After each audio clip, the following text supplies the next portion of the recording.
चाषी सहित चटाण पर ठिया होइछंती बीजेपी सरकार। फसलर क्षयक्षति नहीं चाषी माने धैर्य धरंतु बोली कहिसेंती प्रभाती परिड़ा। फसल क्षयक्षतिर रिपोर्ट प्रदान सहित राज्य एवं केंद्र सरकारଙ୍କର नियम अनुसार जहाँ डिबिट जरिया रे उभय बीमा करितबा एवं बीमा न करितबा चाषी को क्षतिपूर्ण दियाजबो बोली कहिसेंती प्रभाती परिड़ा। तबे चलंतु सुनिबा कोन कहिसेंती चाषी माननको उप मुख्यमंत्री।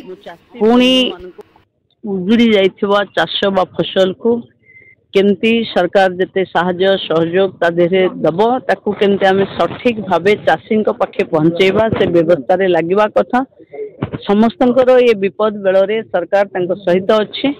चाषी मानकर जो फसल नष्ट होइछि तार भरपाई राज्य सरकार भल ढंगरे करिवो एवं कोनोसी चाषी अवहेलित भावे रहिबे नहीं ये कथा को सरकार देखिबा पई आज सकाळु सब मुख्यमंत्री मंत्री माने समस्त गां गहली को जाइचंती। मो भद्रक और बालेश्वर जीवी तेणु समस्त सहित न्याय हबो। समस्त को मु अनुरोध करुछि सरकार ऊपर भरोसा रखंतु कारण बात्या बन्या दैविक विपाक हाथ रे न थाए किंतु ए समय रे सरकार आपनक सहित अछि।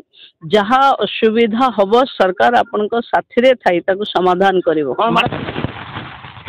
देखुछि मु धान गजा हे जाइछि धान रो ये भी काटिबा लायक और नहीं जहाँ देखुछि मु तार समीक्षा भी हबो जिलापालक लेवल रे। मु भाबुछि बहुत जल्दी क्षति तो जहाँ हेछि किंतु एथिरे भांगी पड़ी निजर बहुत क्षति न करबा को मु अनुरोध करुछि।